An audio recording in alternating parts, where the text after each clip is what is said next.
नमस्कार दोस्तों, चलिए स्टार्ट करते हैं। नेक्स्ट टॉपिक आपका प्री मौर्यन एज, या फिर जिसको प्यार से कहा जाता है एज ऑफ महाजनपद। मैं हम लोग ने वैदिक एज में देखा था, या लेटर वैदिक एज आप बोल सकते हैं। उसमें मैंने आप लोग को बताया था कि कैसे जन से जनपद बने, और फिर जनपद जब और मिल जाए, काफ़ी सारे जनपद एक साथ मिलेंगे तो महाजनपद बन जाएगा। ठीक है, मैंने आप लोगों को बताया था। तो इस एज में ये जो फेज चल रहा है आपका 600 बीसी टू 400 बीसी, इसमें 16 महाजनपद बन के आएंगे, जिनको हिंदी में षोडश महाजनपद कहा जाता है। ठीक है, षोडश मतलब 16। तो 16 महाजनपद बन के आएंगे। सबके बारे में पढ़ना नहीं है, लेकिन जो बेसिक है कि क्यों बन के आए, क्या हुआ, वो हम लोग को जानना है, बस और कुछ नहीं। इसमें हर चीज़ पढ़ने वाली चीज़ नहीं होती है। हाँ, आपके अगर हिस्ट्री में बहुत रुचि है या आपको बहुत इंटरेस्टिंग लगता है हिस्ट्री, तो प्लीज़ गो फॉर दैट। जितना हो सके उतना पढ़िएगा। अच्छे अच्छे बुक्स है, बहुत अच्छे बुक्स है। कमेंट करेंगे तो और अच्छे अच्छे बुक्स बता दूंगा, लेकिन वो यूपीएससी पर्सपेक्टिव के हिसाब से इतना रेलिवेंट नहीं है, तो why should waste the time. Okay, चलिए। इसमें क्या होगा, वही मैंने जैसे बताया, जनपद अपने साइज में बड़े होते जाएंगे या फिर एक दूसरे में इन्वॉल्व होते चले जाएंगे, एक दूसरे के साथ मिंगल होते चले जाएंगे। दो जनपद एक दूसरे में जुड़ जाएंगे, उनकी टेरिटरीज जो जाएंगी मर्ज कर जाएंगी, एक बड़ा टेरिटरी बन जाएगा। This are known as Mahajanapada. Okay, ये बुक का नाम है अगुत्तर निकाय और महावस्तु, ये आपके बुद्धिस्ट टेक्स्ट हैं।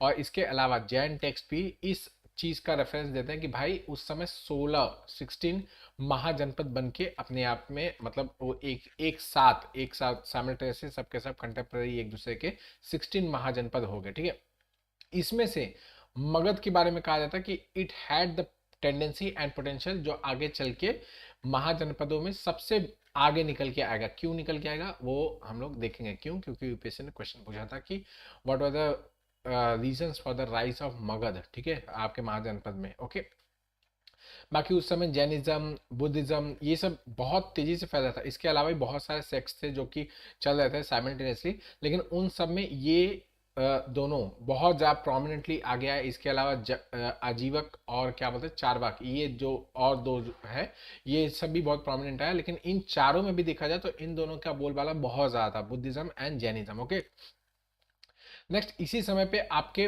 कॉइन्स का यूज स्टार्ट होता है। ठीक है, मतलब कॉइन्स का यूज स्टार्ट होता है। तो आप लोग इमेजिन कर सकते हैं, मैंने आप लोगों को लेटर वैदिक पीरियड में भी बताया था कि भाई इन लोग का क्या हो रहा है, एक्सपांशन हो रहा है। इन लोग की एग्रीकल्चरल फील्ड एक्सपांड हो रही है, इनके सरप्लस और ज़्यादा होते जा रहे हैं, राजा के पास और ज़्यादा रेवेन्यू आ रहा है, टैक्सेस आ रहे हैं, और उसके अथॉरिटी में और वृद्धि हो रही है।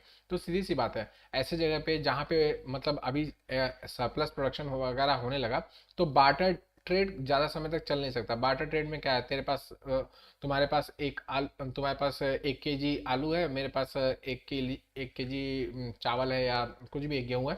तो हम लोग बार्टर कर लेते हैं, मुझे वो चाहिए, तुम्हें ये चाहिए, तो ले लो, इस तरीके से। लेकिन ये फिजिबल नहीं है ना। ये कब तक चलेगा, कब तक मतलब ऐसा कौन सा, मतलब सेम कंडीशन कैसे हमेशा आएगी कि भाई मुझे टमाटर ही चाहिए तो मुझे टमाटर मिल ही जाएगा, और उस व्यक्ति को जिससे मैं टमाटर ले रहा हूँ उसको भी चावल चाहिए, वो जो मेरे पास रखा हुआ है वो मिल ही जाएगा। ऐसा same double coincidence of the हो ही नहीं सकता ना। ये इकोनॉमिक्स का टर्म्स है। ठीक है, आप लोग जानते होंगे डबल कोइंसिडेंस का टर्म बोलते हैं। ठीक है, ये आप लोग ने पढ़ा होगा अगर एनसीईआरटी में दिया हो। ओके, नेक्स्ट, तो यहाँ से हम लोग का need arises for the necessity is the mother of invention. तो यहाँ पे नीड अराइज हुआ कॉइन्स का, कुछ ऐसी चीज़ों का जो बीच में एज ए बार्टर ट्रेड को रिप्लेस कर दे, और कुछ एक बीच में यूनिट बन के आ जाए। आज हमारे पास क्या है, हमारे पास कॉइन्स है, हमारे पास पैसे हैं, क्या काम कर रहे हैं एज ए बीच में मीडियम ऑफ टेंडर। हमारा जो हम लोग का जो सामान लेने देने का चीज़ है, उसके बीच में एक टेंडरिंग इफेक्ट का काम कर रहा है। ठीक है, that is why it is also known as legal tender. ठीक है, सेम इस समय पे यहाँ पे भी कॉइन्स का रिपोर्टिंग स्टार्ट होता है, मतलब फर्स्ट कॉइन्स यहाँ पे हम लोग को देखने में आता है।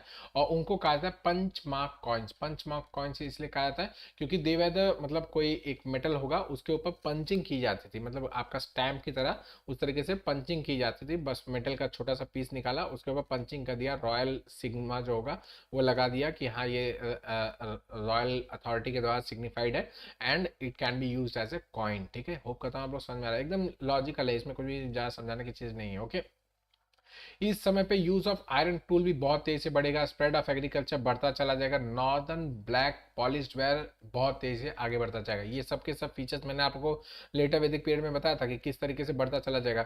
एग्रीकल्चर एक्सपांड कर रहा था उस समय भी, सरप्लस प्रोडक्शन होता था, जितना एग्रीकल्चर एक्सपांड होगा तो आयरन की भी जरूरत और पड़ेगी ना, और प्लस चाहिए, और जो लोहे की सामान हम लोग बनाने वाले, हथियार वगैरह बनाने या काटने छटाई करने के लिए जो हमको हथियार चाहिए, वो सब कुछ कहाँ से आएगा, आयरन से आने वाला है। तो हम लोग आयरन का भी यूज ज्यादा बढ़ाते चले जाएंगे। इसके अलावा मैंने आपको बताया था कि भाई जो पॉटरी है इस समय की, नॉर्दर्न ब्लैक पॉलिश पॉटरी, ये भी तेजी से आगे बढ़ना स्टार्ट करेगी।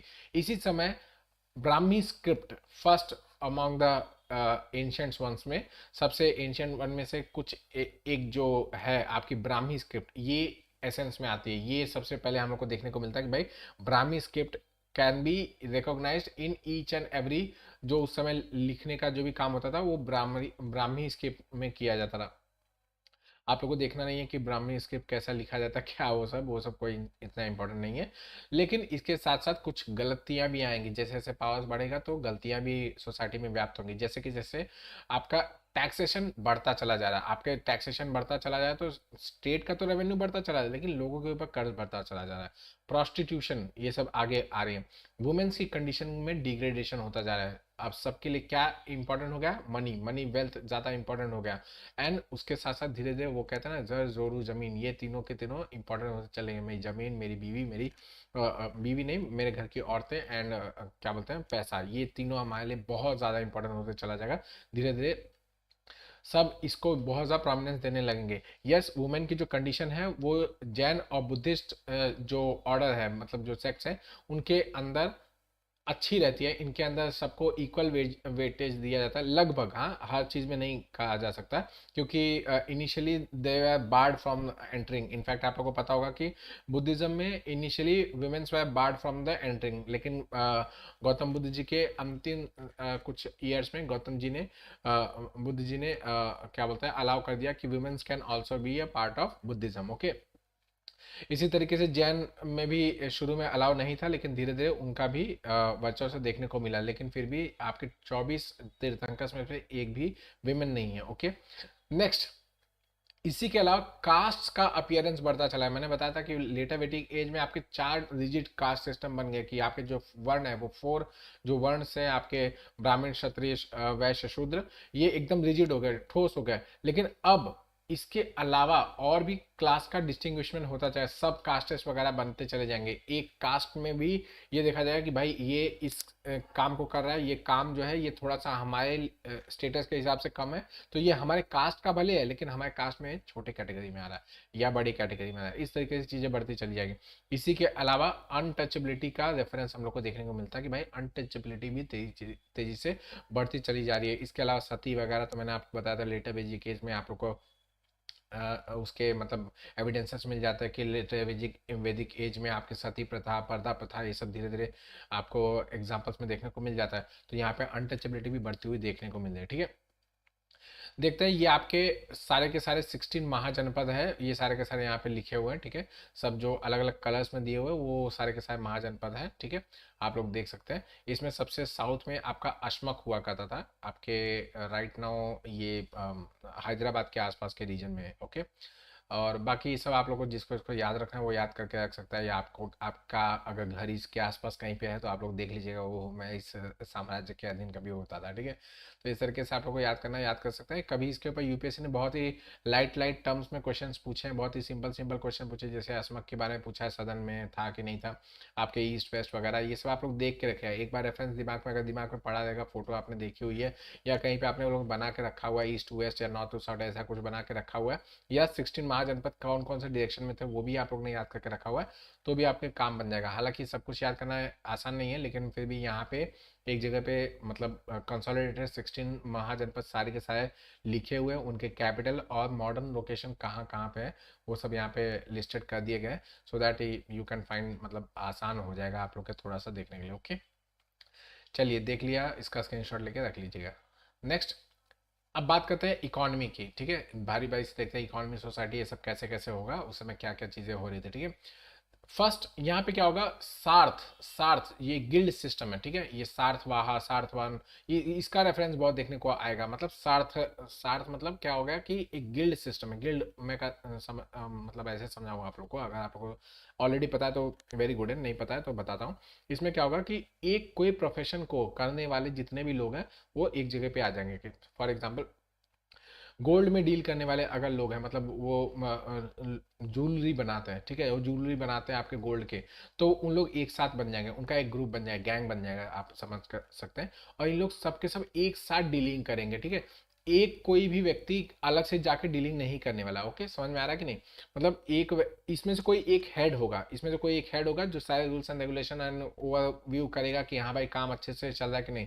लेकिन इनका जो गिल्ड रहेगा वो कंबाइंडली पूरे के पूरे अपने जितने भी मेंबर्स हैं उनका देख रेख करेगा, उनके लिए रहने खाने पीने, उनके दवाई वगैरह के इलाज, या उनके इंटरनल डिस्प्यूट्स वगैरह को रिजॉल्व करना, या कोई रूल्स एंड रेगुलेशन बनाने का काम इनका खुद का होने वाला है। होप करता हूँ आप लोगों को समझ में आ रहा है कि ये किस तरीके से काम करें। इसके अलावा ट्रेड एंड क्राफ्ट जो थे वो हेरिडेटरी होते चले गए। मैंने आप लोगों को बताया था लेटर वैदिक फेज में कि जो आपके वर्ण हैं वो, जो कि मतलब पहले ऑक्यूपेशन के बेसिस पे डिसाइड होते थे, वो अब कॉन्क्रीट हो गए, रिजिड हो गए। तो जब आपके वर्ण डिसाइड हो चुके हैं तो आपका डेफिनेटली आपका ऑक्यूपेशन भी डिसाइड हो चुका है, जो ऑलरेडी पहले से वर्ण के हिसाब से डिसाइड हो रहा था। तो यहाँ पे वो भी फिक्स हो गया कि भाई आप इस वर्ण से आते हो, आपका यही काम होने वाला है, सुनार का बेटा सुनार ही रहेगा, इस तरीके से होने होने लगा, ठीक है। फार्मर का बेटा फार्मर ही होने वाला है, इंटेलेक्चुअल का बेटा इंटेलेक्चुअल रहने वाला है, इस तरीके से चीजें डिसाइड होने लगी, ठीक है। बाकी इस समय सेटलमेंट जो होने लगा, बैंक के रिवर्स और ट्रेड रूट्स के जो साइड साइड के रीजन होते हैं उस जगह पे सारे सिटीज वगैरह ग्रो करने लगे। क्यों? क्योंकि अब हमारे बीच में क्या हो रहा है, हमारे बीच में ट्रेड स्टार्ट हो चुका है ना। मैंने बताया सप्लाईज प्रोडक्शन वगैरह हो रहा है, बार्टर ट्रेड हो रहा है, कॉइन का भी एसेंस आ चुका है। तो अब क्या होगा, ट्रेड बढ़ेगा, धीरे धीरे ट्रेड बढ़ेगा, एक जगह से दूसरे जगह पे सामान लेके जाना, वहां पे बेचना, वहां से कोई इंपोर्ट का, वहां से कोई सामान लेके आना, यहाँ पे बेचना। तो ये जो ट्रेडर्स होंगे, ठीक है, इन ट्रेडर्स के वजह से क्या होगा कि लोग चाहेंगे कि सिटीज जो ग्रो कर रही हैं वो आपके ट्रेड रूट के पास हो, रिवर्स के साइड में हो, या जो प्रोमिनेंटली ट्रेड रूट्स होंगे, आगे हम लोग देखेंगे कौन कौन से ट्रेड रूट्स हैं, उनके आसपास ही हो, ताकि हम लोग को ज़्यादा ट्रैवलिंग वगैरह ना करना पड़े, ज़्यादा एफर्ट्स ना ज़्यादा लेने पड़े। ओके, इसके अलावा जो हम लोग ने पहले देखा था निष्क था, तो निष्क के साथ साथ यहाँ पे सतमाना भी आ जाता है। यहाँ पे मनी के टर्म्स में दिया गया कि भाई निष्क और सतमान, मैंने उसमें बताया था कि भाई निष्क का बहुत सारा अलग अलग रेफरेंस है कि भाई वो कोई ज्वेलरी हुआ करती थी या कोई सिक्का हुआ करता था, लेकिन यहाँ पे डेफिनेटली कहा गया कि ये कॉइन्स होते थे, ठीक है, देवर कॉइन्स। लेकिन ये गोल्ड कॉइन्स होते क्या, ऐसा कहीं पे भी लिखा हुआ नहीं है। गोल्ड कॉइन का अभी तक कोई भी रेफरेंस हम लोग को देखने को नहीं मिलता, ठीक है। नेक्स्ट, नेक्स्ट आपका एग्रीकल्चर। एग्रीकल्चर को और इजी बनाने के लिए आयरन के टूल्स वगैरह, वही सेम टू सेम वही सब चीजें, एक्सेस एड्स, ये सब बहुत ज्यादा टूल्स वगैरह का यूज करना, सो दैट एग्रीकल्चर को और प्रॉफिटेबल बनाया जा सके और इजी बनाया जा सके। जिस काम के लिए 10 लोगों को लगना पड़ रहा है उसके बजाय एक ही प्लब जाएगा, एक ही आपका हल जाएगा और सारा का सारा खोद देगा, ठीक है, अच्छी तरीके से काम होगा। इसके अलावा पैडी ट्रांसप्लांटेशन, जो कि इस वक्त भी आज तक भी फॉलो किया जाता है, वो प्रोमिनेंटली किया जाने लगा, ठीक है। प्रायरिटी ट्रांसप्लांटेशन आप लोगों को पता होगा कि पहले जो चावल की जो मतलब रोपाई की जाती है, पहले उसको एक फील्ड के अंदर लगाया जाता है और हैफाजार्ड मैनर में उसको थ्रो किया जाता है सीड्स को। सीड्स जब ग्रो कर जाता है तो उनको प्लग कर लिया जाता है एंड फिर उस पूरे के पूरे फील्ड को गीला कर दिया जाता है, पानी के अंदर पूरा डुबा दिया जाता है and then they rope it, अपने अपने एक एक हाथ से उसको ऐसे ऐसे रोपिंग करता है, ठीक है। तो इसको पैडी ट्रांसप्लांटेशन, इससे प्रोडक्टिविटी इंक्रीज होती है पैडी की। ओके, तो इस तरह के, इसके अलावा ये सब जो चीजें हैं ये सब भी प्रोड्यूस किए जाते थे। 1/6 of the farm produce became the tax. ये टैक्स का एक मारक बना, पहला चीज हम लोग को देखने को मिल रहा है कि आपके इस एज में, महाजनपद एज में हम लोग को देखने को मिला कि टैक्स का रेफरेंस आ रहा है, कि टैक्स लिया जा रहा है। इससे पहले मैं बताया था बली नाम की एक चीज से, ठीक है, which was more of A voluntary, हालांकि उसको धीरे धीरे करके ट्रांसफॉर्म किया जाता है लेटर वैदिक एज में, मैंने बताया था, क्योंकि उसको ट्रांसफॉर्म किया जा रहा था और उसको कंपलसरी रूप दिया जा रहा था कि हाँ it is compulsory to give to the king, राजन को या राजा को आपको इसको देना ही देना है। लेकिन यहाँ पे टैक्स टैक्स की तरह आ गया, कर दिया जाना चाहिए। क्या कर दिया जाना चाहिए? जो आपका फार्म प्रोड्यूस है उसका 1/6 जो है वो आपको कर के रूप में देना पड़ेगा, और रॉयल एजेंट आके उसको टैक्स के रूप में लेके चले जाएगा, ठीक है। इसके अलावा जो रिच पीजेंट्स है उनको गृहपति कहा जाता है, ठीक है, गृहपति कहा जाएगा।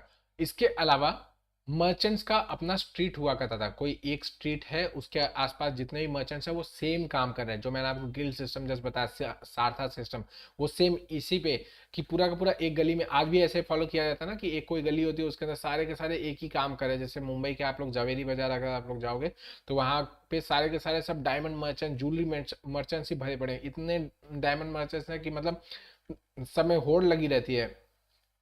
तो इस तरीके से यहाँ पे भी पहले भी किया जाता, उस स्ट्रीट को कहा जाता वैसा, ठीक है, वैसा कहा जाता था। इसके अलावा बलाध्यक्ष, ठीक है, ये आपका कंपलसरी टैक्स लेने वाला व्यक्ति होता था, ठीक है। ये आपका जो बली जो मैंने आपको बताया था उसको जो कलेक्ट करता था उसको कहा था, ठीक है। नेक्स्ट सोसाइटीज की बात करते हैं। सोसाइटी में आते हैं तो 3 टाइप्स ऑफ विलेजेस थे। अभी भी देखिए, जो भले आपका ट्रेड एंड ट्रांसपोर्ट वगैरह काम शुरू हो चुका है, लेकिन मॉडर्न एज या अर्बन एज नहीं आ रहा है। अभी भी विलेजेस से हम लोग ट्रांसफॉर्म धीरे धीरे कर रहे हैं, टाउन्स वगैरह बनते चले जा रहे हैं, लेकिन मोर ऑफ द जो आपका रीति रिवाज या जो सोसाइटी है वो अभी भी विलेजेस है, रूरल इंडिया ही चल रहा है अभी तक मतलब हर अर्बन टाइप का कुछ नहीं हो रहा है, जैसे कि आपके हड़प्पन सिविलाइजेशन में था वैसा यहाँ पे कुछ नहीं हो रहा है। यहाँ पे अभी भी विलेजेस से ही सब लोग ग्रो करके आ रहे हैं, ओके। तो फर्स्ट कैटेगरी है भोजक, ठीक है। इसमें आपके वो जितने भी कास्ट और कम्युनिटी के जो लोग रहते थे वो सब के सब एक साथ यहाँ पे मिलके रहे हैं। इसमें मतलब कोई डिस्क्रिमिनेशन जैसा कुछ नहीं था। यस, कास्ट का जो जो सेक्लूडेड है, जिनको मतलब अनटचेबल्स कहा जाता है, ठीक है, ऐसे शब्द वगैरह टर्म यूज करने के लिए मुझे थोड़ा सा अजीब लगता है, सो दैट कोई ऑब्जेक्शन वगैरह ना लिया जाए, but it is a part of A history, तो आप लोग को इस टर्म्स वगैरह में कोई ऑब्जेक्शन नहीं होना चाहिए। आई एम रियली सॉरी अगर कोई ऑफेंड हो जाए तो अनटचेबल्स जो होते थे उनको अलग रखा था, घर से मतलब जो मेन विलेज होता था उससे थोड़ा सा अलग रखा जाता था। इसके अलावा सब अर्बन टाइप होता था। सेकंड टाइप का आपका जो विलेज वो सब अर्बन टाइप का होगा, मतलब अर्बन से थोड़ा सा नीचे, अर्बन से नीचे यहाँ पे क्राफ्ट्समैन ये सब रहते थे और एक लिंक का काम करते थे आपका रूरल और अर्बन रीजन में। थर्ड कैटेगरी में आपका more of a urban type होता है, ये जल्दी ही अर्बन रीजन में बन जाएगा। इसमें फॉलर्स हंटर्स वगैरह सब रहते थे, और जो क्राफ्टमैन वगैरह का जो सामान होता था वो इस रीजन में आके क्या बोलते हैं बेचा वचा जाता था। हालांकि यहाँ पे जो दिया हुआ है ये आपका बैकवर्ड लाइफ के बारे में बताया जा रहा है, ये आपका शूद्रा वाला का है। एक्चुअली ये यहाँ पे नहीं आना चाहिए था, ये अलग से जो मैंने आपको भूजक वाले में बताया उसी में होना चाहिए था। यहाँ पे थर्ड आपका जो अर्बन टाउन्स वगैरह बनने वाले थे वो यहाँ पे होना चाहिए था। I am sorry for this, ये आप लोग इसको करेक्ट कर लीजिएगा। थर्ड जो टाइम विलेजेस होते थे वो more of a urban type के होते थे, ठीक है। पहले छोटा वाला था भोजक, फिर उसका सबअर्बन, फिर उसका अर्बन विलेजेस बनते चले जाएंगे, ठीक है। होप करता हूँ आप लोगों को समझ में आ रहा है। सॉरी फॉर दिस मिस्टेक, इसको मुझे ध्यान देना चाहिए था। I am really sorry for that, ठीक है। नेक्स्ट है यहाँ पे राइटिंग का काम स्टार्ट हो जाएगा। अब क्या हो रहा है भाई, ट्रेड हो रहा है ना, ट्रेड हो रहा है तो सबको लिखना तो पड़ेगा ना, कि मैंने इससे पैसे लिए, इससे दिए, इसको उधार लिए, इससे उधार लिए, इसको उधार दे दिए हैं, ठीक है, यहाँ से इंटरेस्ट आना है, इसको मैंने इतना सामान पहुंचा दिया, तो इसका कुछ इन्वेंट्री बनाना पड़ेगा। ऐसे याद तो कितना इंसान रखने वाला कि मैंने इसको सामान दिया था, इससे लिया था, इससे पैसे लिए ने बाकी है, उससे लेके रखा हूँ। तो इसमें क्या हो रहा है, राइटिंग का काम, ब्राह्मी स्क्रिप्ट का यूज तेजी से बढ़ता चला जाएगा। I am sorry. तो ट्रेड टैक्सेशन, आर्मी को मेंटेन करने के लिए अब आर्मी का ये आ गया, सीधा सीधा कॉन्सेप्ट आ गया कि आर्मी स्टैंडिंग आर्मी बनाई जाने वाली है, ठीक है। तो इससे क्या होगा कि अब ब्राह्मी स्क्रिप्ट का यूज, राइटिंग का स्क्रिप्ट का यूज बहुत तेजी से बढ़ता चला जाएगा, ठीक है। नेक्स्ट, इसके अलावा लोअर वर्नास का डिस्क्रिमिनेशन वैसे का वैसा तेजी से बढ़ता चला जाएगा, और सीवियर पनिशमेंट दिया जाता था रॉयल एजेंट्स का फॉर नॉट पेइंग टैक्सेस। यहाँ पे और लिखा होना चाहिए, यहाँ पे भी मिस्टेक है तो प्लीज इसको भी रेक्टिफाई कर लीजिएगा। टैक्सेस ना पे करने का, या फिर कोई भी गलती करने का, या फिर कोई अगर सिविल कोड को डिस्टर्ब करने का, राजा की आज्ञा का अवहेलना करना, तो रॉयल एजेंट्स वगैरह पनिशमेंट वगैरह बहुत तेजी से अच्छी तरीके से देते हैं, ठीक है। नेक्स्ट, एडमिनिस्ट्रेशन एंड आर्मी, ठीक है। मैं जहाँ जहाँ गलती होगा मैं खुद ही एक्सेप्ट करूंगा and I will rectify it इसी समय पे, ओके, सो दैट आप लोग को कोई दिक्कत ना हो मेरी वजह से। नेक्स्ट, एडमिनिस्ट्रेशन और आर्मी की बात करते हैं तो आपके जातक कथाएं, जातक स्टोरीज जो है, आप लोग को पता होगा जातक का स्टोरीज इंग्लिश में बोलते हैं। जातक स्टोरीज जो है ये क्या है, आपके बुद्ध, गौतम बुद्ध के जो प्रीवियस जन्म है, जो प्रीवियस जन्म में वो कौन से मतलब क्या थे, कैसे थे, उन्होंने कैसे कैसे एनलाइटेनमेंट की तरफ उनकी जो रास्ता है उसको कैसे कैसे धीरे धीरे एक एक पड़ाव को पार किया, उसकी स्टोरीज है। धीरे धीरे करके वो अपने एनलाइटेनमेंट या गौतम बुद्ध बनने के कगार पे आ जाते हैं, ये उनकी स्टोरी है। ओके, तो उसके अंदर दिया गया कि भाई जो राजा हुआ करता था वो लैंड ग्रांट्स देता था। लैंड ग्रांट्स देने के बात आ रही है, फर्स्ट रेफरेंस आ रहा है कि जमीन दी जा रही है रिलीजियस हेड्स को, रिलीजियस लीडर्स को जमीन दी जा रही है कि भाई आप लोग लेके जाओ और आप वहां पे रहो, वहां पे अपना घर बार बसाओ, घर बार नहीं मतलब आपका जो भी मोनेस्ट्री है वो बसाइए, वहाँ पे पूजा पाठ कीजिए, वहाँ के लोगों को शिक्षित कीजिए, सिखाइए,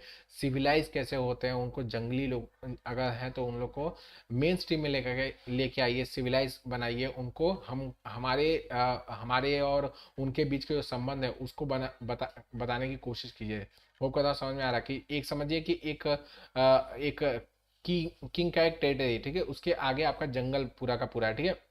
तो किंग क्या चाह रहा है कि जंगल के जो ट्राइब्स है, जो जंगल में रह रहे हैं, ठीक है, वो भी इस किंग के अधीन आ जाए, ये पूरा का पूरा जो जंगल है ये उस किंग के अधीन आ जाए। तो वो क्या करेंगे कि रिलीजियस लीडर्स को बोलेंगे भाई आपको ये जंगल मैंने दान में दे दिया, आप लेके जाओ, ये जमीन जंगल आपका हो गया, अब आप यहाँ पे जाइए, सिखाइए पढ़ाइए इनको, किसी भी अब इनको ये जाके सिखाएंगे पढ़ाएंगे सिविलाइज कैसे होते हैं, धर्म अर्थ काम मोक्ष क्या है, या basic essence of the society क्या होना चाहिए, या फिर इंसान किस लिए धरती पे है, ये सब चीज़ें वो सिखाएंगे पढ़ाएंगे। तो यहाँ के जितने भी ट्राइब्स रहेंगे वो अपने जो ट्राइबल बिहेवियर्स है उसको सबड्यू कर जाएंगे और वो सिविलाइज कल्चर्स वगैरह को अपनाना पसंद करेंगे, और फिर अल्टीमेटली उस किंगडम के अंदर ये पूरा का पूरा लैंड भी आ जाएगा, ठीक है।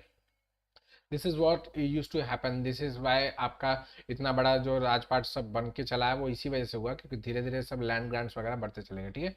नेक्स्ट, किंग अभी भी लेकिन वॉरलॉर्ड ही हुआ करता था। वॉरलॉर्ड से मतलब क्या हो रहा है कि किंग का मतलब ये नहीं होता था कि हाँ राजा है, देवता का अवतार है, भगवान ने इसको दैवीय शक्ति दे के मेरे साथ भेजा, मेरे पास भेजा हुआ है हमारी रक्षा करना है, ऐसा कुछ नहीं है। वॉरलॉर्ड हुआ करता था, इसका मेन काम क्या होता था, लड़ाई पे जाओ, नई नई जगह को अपने अधीन लेके आओ, अपने अंपायर को बढ़ाते जाओ, that is what they use to do. यही वॉरलॉर्ड का काम है कि किंग का मेन काम क्या है कि लड़ाई करो और नई नई जगह जमीन को अपने एरिया के अंदर घुसाते चले जाओ, मतलब बढ़ाते चले जाओ, sorry for the term. Okay, next, king के पास कुछ अब हेल्प करने के लिए कुछ मेंबर्स आ गए। इससे पहले हम लोगों ने देखा था सभा समिति विदत वगैरह थी जो कि कमिटीज होती थी, लेकिन अब राजा को ऐसी कमिटीज के मतलब भरोसे नहीं रहना। क्यों? क्योंकि committees use to take longer time of discussion वगैरह करने के लिए बहुत ज़्यादा समय लेते थे।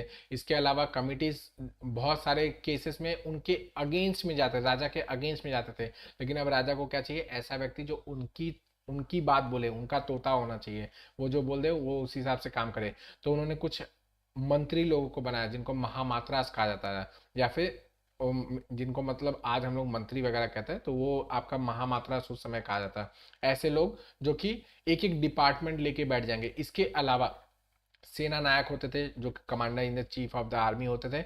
इसके अलावा जज, चीफ अकाउंटेंट, ये सब प्रोमिनेंट पोस्ट है जो कि उस समय भी पाया जाता है, आज भी पाया जाता है, ठीक है।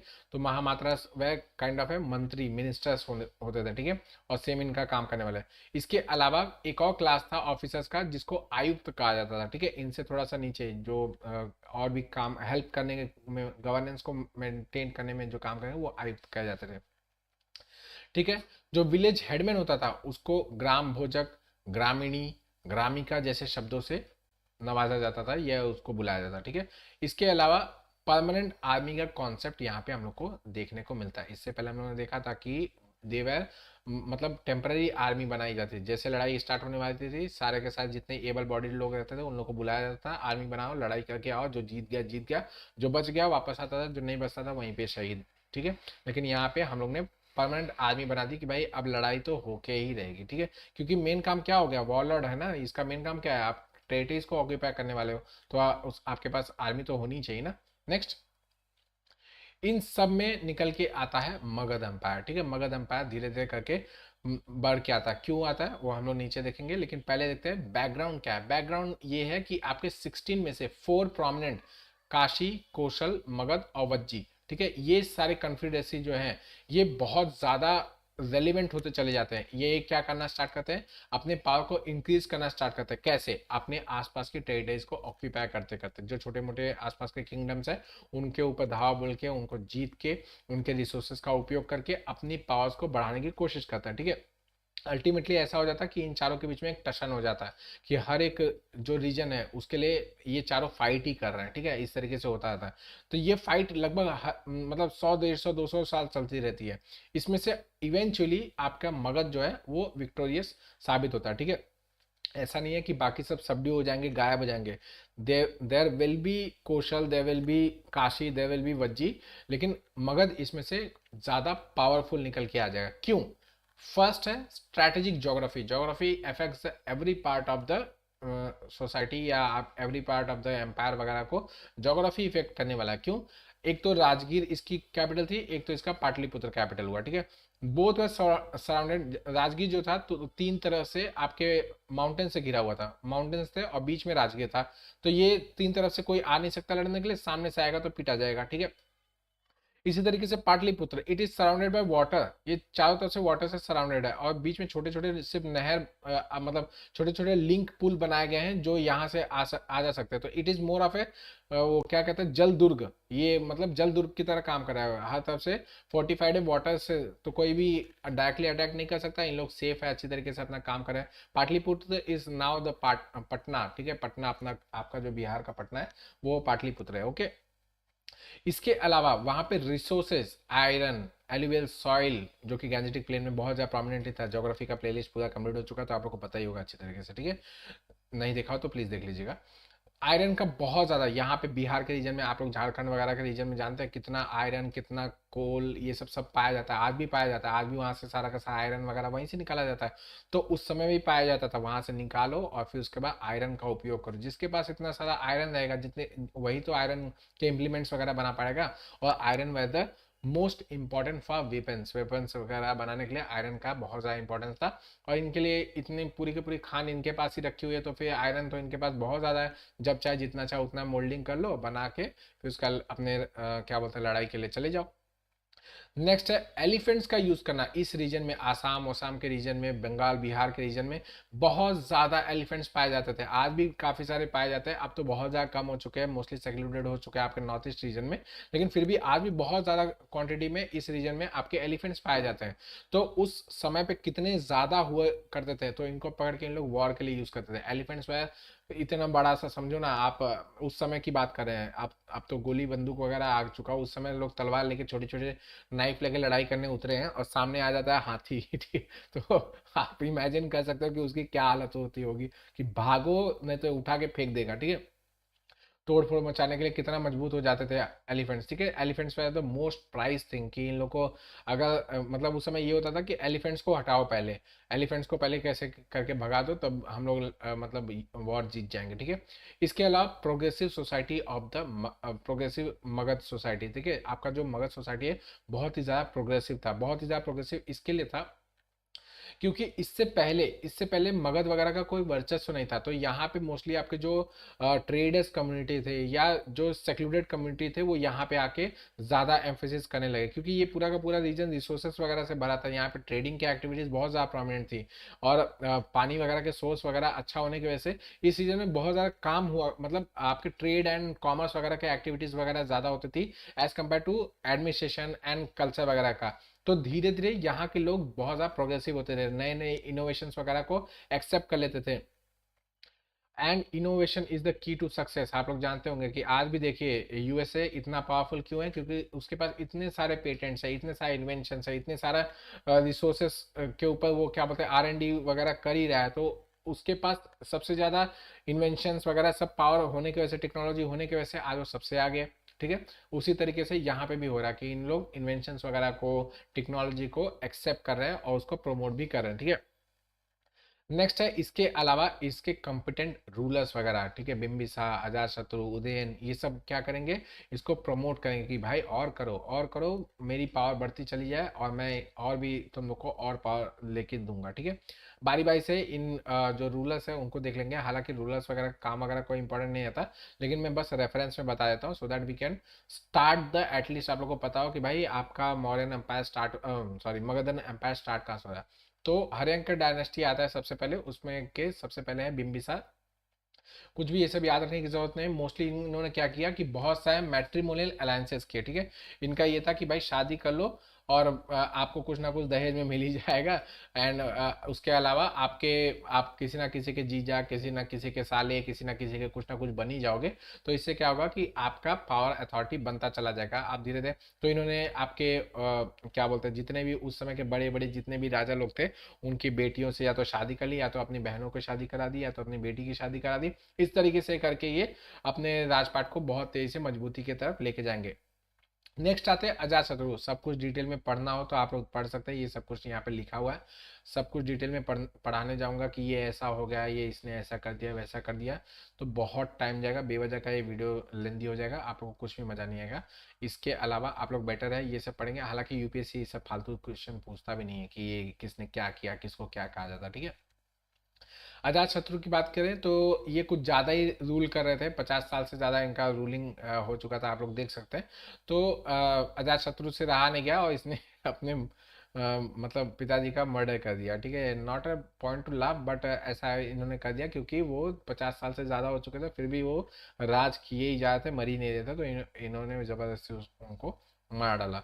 मार के फिर उनकी थ्रोन को असप कर लिया, और फिर उसके बाद अपनी तरफ से क्या बोलते हैं, जितने भी रीजन से जहाँ पे बिम्बिसार नहीं जाना चाह रहा था, जैसे कि काशी था, वज्जी था, ठीक है, वत्स वगैरह का रीजन था, इस सब रीजन, उज्जैन का जो रीजन है उस रीजन में नहीं जाना चाह रहा था बिम्बिसार, क्योंकि उसके मैट्रिमोनियल रिलेशंस थे। लेकिन अजातशत्रु ने वो सबको धता बना दिया और बोला कि बक, कोई भी दोस्ती नहीं, कोई भी यारी नहीं, यहाँ पे बस जाना है और जीत के आना है, जो मेरा नहीं वो किसी का नहीं, ठीक है। इस तरीके से वो जीतता चला गया, ठीक है। नेक्स्ट उदयन, ठीक है, ये आते हैं और इन्होंने एक काम किया कि पाटलिपुत्र क्या बोलते हैं आपका राजगृह से जो कैपिटल है उसको पाटलिपुत्र लेके आया, ठीक है।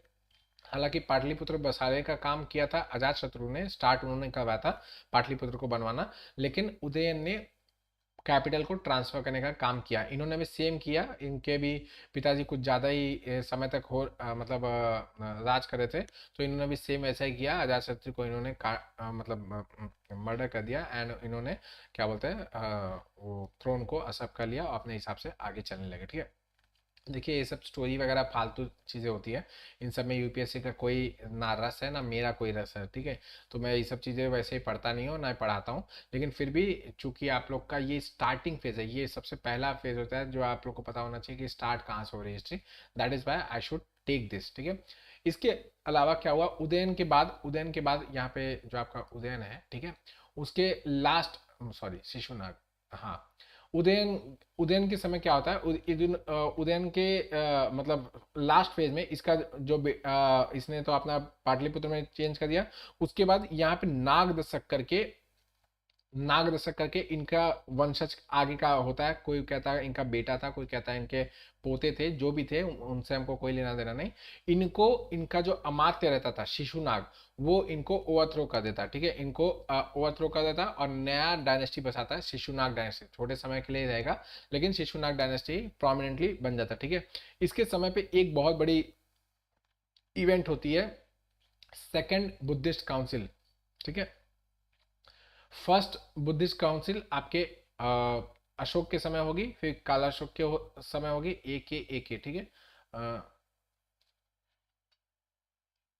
सॉरी, एक अजात शत्रु के समय पे होगी और फिर उसका कालाशोक के समय पे सेकंड वाली होगी, ठीक है। तो यहाँ पे जो सेकंड वाला होगा वही मैं आप लोग को जब बुद्धिज्म पढ़ाऊंगा तो मैं आप लोग को सारे के सारे लिस्ट में बता के दे दूंगा किस तरीके से कौन कौन सा हुआ था, उसको याद करने का भी तरीका बता दूंगा, ओके। नेक्स्ट है आते हैं नंद, ठीक है। नंद आते हैं महापद्मनंद जो फॉर्मेशन, मतलब इन्होंने क्या किया सबसे पहले, इन्होंने कालाशोक के बाद ये आए और इन्होंने ओवरथ्रो कर दिया शिशुनाग डायनेस्टी को, और इन्होंने नंदा डायनेस्टी को बनाया। ऐसा कहा जाता है कि दे वह शूद्रास, ठीक है, दे वह शूद्रास एंड दे मतलब इन्होंने नया एक डायनेस्टी बनाया जो कि शूद्रा लीनेज का था, ठीक है, शूद्रा लीनेज का डायनेस्टी होने का। इसीलिए इन्होंने एक टाइटल लिया कि भाई मैं क्षत्रियों का डिस्ट्रॉयर हूं, मैंने क्षत्रियों को ओवरथ्रो कर दिया, क्योंकि इससे पहले जितने भी राजा थे वो क्षत्रिय थे, तो उनको मैंने डिस्ट्रॉय करके अब मैं आ गया हूँ, ठीक है। इनके समय पे सबसे बड़ा इंपॉर्टेंट इवेंट होता है अलेक्जेंडर का इन्वेजन, ठीक है, अलेक्जेंडर का इन्वेजन होता है, और यही एक प्रोमिनेंट पॉइंट है जहां से हम लोग को अपने इंडियन हिस्ट्री के बारे में पता चलता है। अभी तक जो हम लोग ने ये सब पढ़ा, तो कौन आया कैसे आया, इसके अंदर बहुत सारे प्रॉब्लम्स थे, लेकिन हम लोग ने जब अलेक्जेंडर या ग्रीक जो रेफरेंसेस हम लोग ने देखे, बुक्स वगैरह देखे, तो उससे हम लोग को पता चला कि भाई अलेक्जेंडर कब हमारे यहाँ पे आया, क्योंकि उन लोग ने लिखा, हम लोग ने लिखने का काम नहीं किया था। मैंने बताया कि भाई उन लोग टैक्सेस वगैरह, मतलब इंडियंस जो थे वो टैक्स ट्रेड वगैरह ये सब लिखते थे, लेकिन ये सब नहीं लिखते थे कि हिस्ट्री में क्या चल रही है, या हिस्टोरियंस का काम कुछ नहीं करते थे। वहाँ पे कोई पोएट वगैरह राइटर, लेकिन यहाँ पे अलेक्जेंडर्स या ग्रीक्स वगैरह के जो लोग थे, किंग वगैरह थे, वो अपने साथ हिस्टोरियन लेके चलते थे और हिस्ट्री लिखते रहते थे कि मैंने यहाँ पे या हमारे राजा ने आज यहाँ पे धावा बोला, इतनी लोगों की जाने गई, ये ऐसे हुआ वैसे हुआ। तो यहाँ से इनके रेफरेंसेस से हम लोग को पता चलता है कि भाई इंडियन जो हिस्ट्री है उससे पहले क्या क्या हुआ था, ठीक है, ये हम लोग को पता चलता है कि भाई यहाँ पे अलेक्जेंडर हमारे यहाँ पे आ गया, ठीक है। नेक्स्ट, ये अलेक्जेंडर ने क्या क्या कैसे किया, हमारे यहाँ पे कौन सी बैटल हुई, बैटल ऑफ झेलम या फिर हाइडेस पास कहा जाता है, ठीक है। यहाँ पे लड़ाई हुई पोरस के बीच में, आप लोग जानते होंगे ये फेमस लड़ाई, इसमें ऐसे पोरस का जो रेजिस्टेंस वगैरह देख के अलेक्जेंडर बहुत ज़्यादा खुश हो जाता है, उसको वापस से रीइंस्टेट कर देता है, ये सब चीज़ें फालतू की चीज़ें। फिर उसके बाद उसके सेना आगे नहीं जाती है और झेलम के क्रॉस में बियास रिवर को क्रॉस करने के लिए मना कर देते कि हम लोग आगे नहीं जाएंगे। वो सब चीज़ें जो स्टोरी है वो सब आप लोग सभी लोग जानते हैं। इसका इम्पैक्ट जो है वो ज़्यादा प्रोमिनेंट है। इसका इम्पैक्ट क्या हुआ, इंडिया और ग्रीस के बीच में डायरेक्ट रिलेशन हो गया, मतलब यूरोप को हम लोग ने एशिया से जोड़ दिया है, ठीक है, आप समझ रहे हैं। तो डायरेक्ट रिलेशन हो गया कि हाँ भाई, पहले ये होता था कि भाई मैं अपने जगह पे हूँ, मेरा बस सब सही सही चल रहा है, लेकिन अलेक्जेंडर के आने की वजह से यहाँ पे एक सीधा कांटेक्ट हो गया कि भाई आप ग्रीस से चाहो तो इंडिया जा सकते हो, इंडिया से चाहो तो ग्रीस जा सकते हो, ठीक है। नेक्स्ट अकाउंट्स, ये मैंने आपको बता दिया कि अलेक्जेंडर के हिस्टोरियंस ने जो अकाउंट्स लिखे, उसी की वजह से आज हम लोग इंडियन हिस्ट्री अच्छी तरीके से पढ़ पा रहे हैं। इसके अलावा इंडो बैक्टेरियन और पार्थियन स्टेट्स के सीड्स यहाँ पे पड़ गया, ठीक है। ये सब क्या है, सिंपली ये समझिए, ग्रीक जो किंगडम्स थे उनके छोटे छोटे अंश यहाँ पे रह गए कि भाई अब इन लोग के भी आगे चल के आगे सिथियंस वगैरह सब आ जाएंगे, वो सब सब यहाँ पे बनेंगे, इसी इसी वजह से बता, ठीक है। नेक्स्ट, आपके एक नया स्कूल ऑफ आर्ट जन्म लेता है जिसका नाम है गांधार स्कूल ऑफ आर्ट। ये आपके जो रिसेंटली काबुल का रीजन है उस रीजन के आसपास के रीजन को गांधार का रीजन, या उस समय कांधार, अभी कांधार आप लोग जानते होंगे कि अफगानिस्तान में एक रीजन है कांधार, तो वहां से गांधार से कांधार बना हुआ, ठीक है। उस रीजन में ये नया स्कूल ऑफ आर्ट जन्म लेता है जो कि एक फ्यूजन होता है, Indian art plus Greek art, उन दोनों का फ्यूजन करके एक नया कुछ आर्ट निकल के आता है, this is known as Gandhara school of art, ठीक है। इसके अलावा new land and sea routes आपके अलेक्जेंडर के द्वारा क्या बोलता है डिस्कवर की जाती है, जो कि आगे चल के ट्रेड कॉमर्स वगैरह हर चीज़ के लिए ज़्यादा इंपॉर्टेंट हो जाएंगी। इनफैक्ट इसी के वजह से आगे चल के हमारे यहाँ पे बहुत सारे अटैक्स वगैरह भी होंगे, और आगे चल के हमारे यहाँ पे बहुत सारे नए नए किंगडम्स वगैरह भी एस्टेब्लिश होंगे। चलिए इसी के साथ वाइंड अप करता हूँ, अब हम लोग देखेंगे मॉडर्न किंगडम, वो भी अलग से वो नेक्स्ट वीडियो में देखेंगे, क्योंकि इसमें कंटिन्यू करूंगा तो ये बहुत बड़ा लेक्चर बन जाएगा, ठीक है। That is why we will continue in the next video. तब तक ऐसे पढ़ते रहे, थैंक यू, चलिए।